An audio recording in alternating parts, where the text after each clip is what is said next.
God bless you, Instructor Davis. I am excited to get to present to you what I have found based on the early church and what I have read in the book of Acts, and also with what I found very interesting about my reading and how it kind of impacted me on a spiritual level.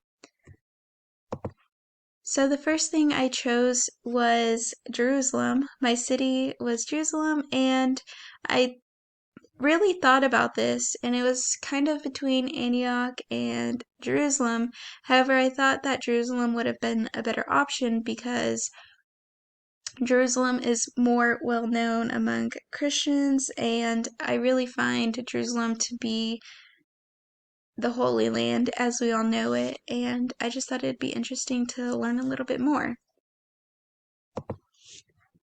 So the book of Acts ultimately shows us the actions put forth to show the followers what Christianity was and what it had become over, throughout the course of the Acts. And it's really amazing that the apostles shared their message unto others.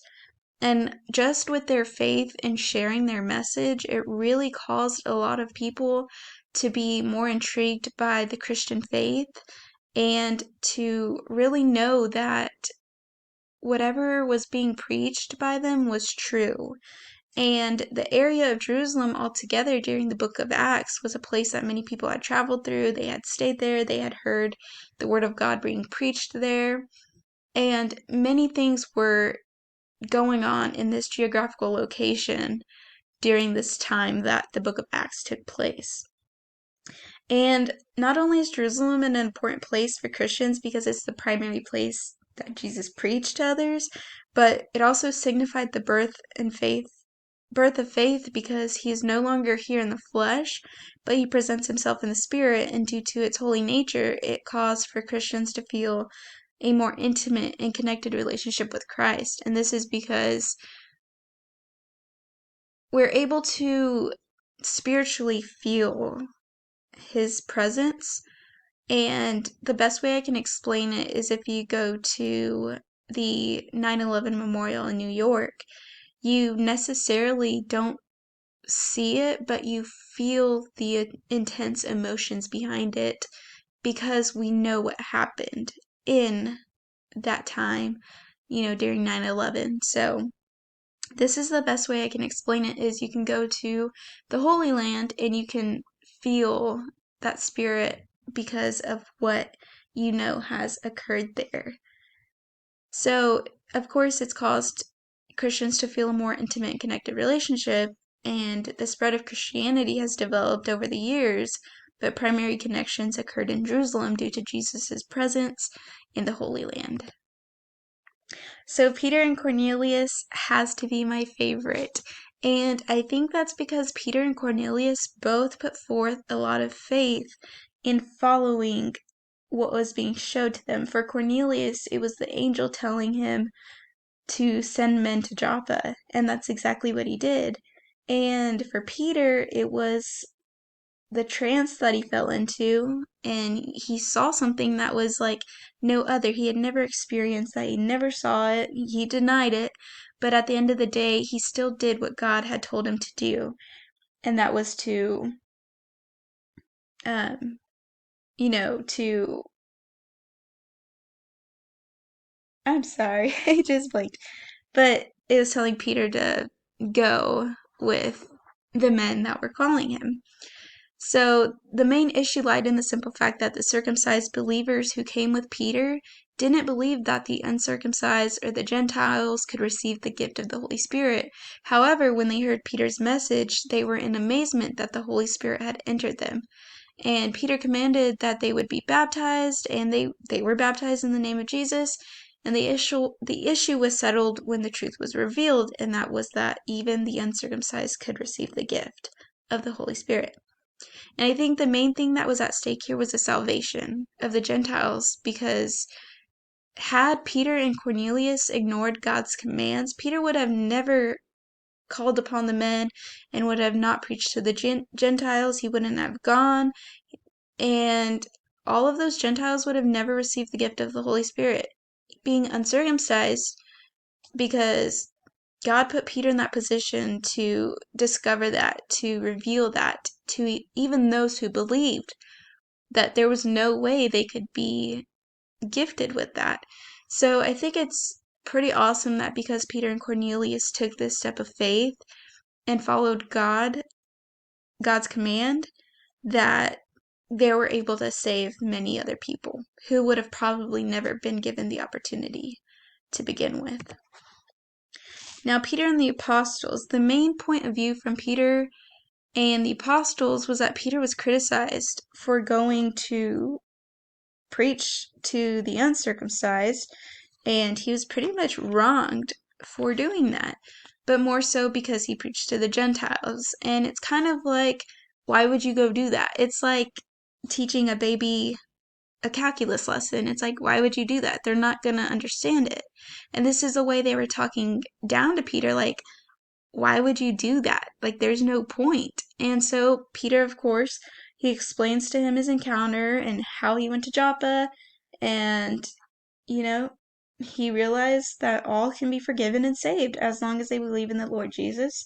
And despite two different words being preached, some came to Antioch and proclaimed the good news of Jesus. So the main point here was that he was criticized for the good that he had done, and he had to defend the salvation among the Gentiles because this is what God had called him to do. And if God had called me to do something, I would 100% defend it because I know that this was in God's will for me. So I really give Peter credit for defending the Gentiles because what he did was amazing, and many had found, had a saved their salvation and turned to Christ.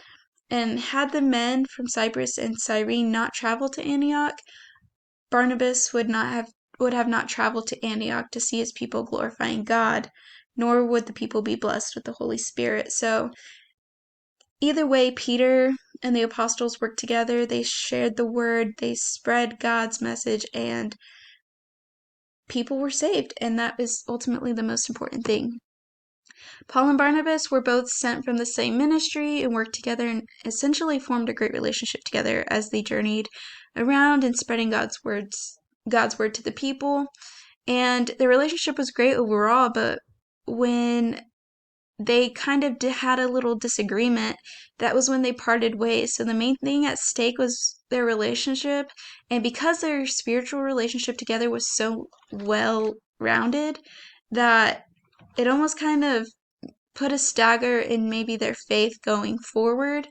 And not to say that they were any less faithful to God or anything, but two is better than one. So just because of their little disagreement, they separated ways, but Paul and Barnabas still ultimately worked together, spread the word, and their issue was resolved just by going their separate ways. The men from Judea who insisted on circumcision of Gentiles.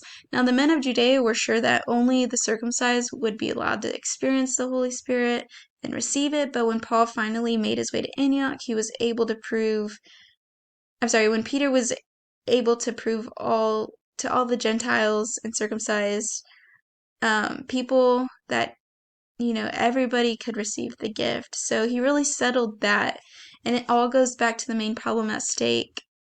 Was their salvation of those who were uncircumcised, because had they not preached the word, it would have been unknown to everybody, and the truth would have just never been revealed. So I find it very amazing that even with one little simple step of faith, that you can really change the lives of others.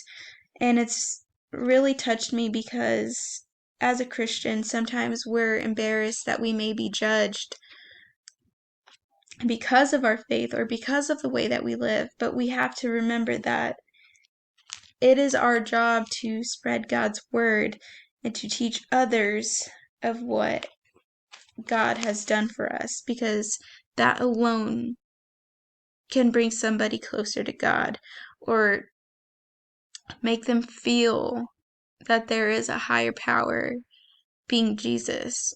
because there are some people who have never had the chance to talk to somebody about God. But with this, it just, God really spoke to me throughout this, and just a reminder that everybody can receive, salvation, and we can all be saved. No matter what life we've lived or the struggles we've gone through, God is always going to be there, and He is always going to forgive us and love us. God bless.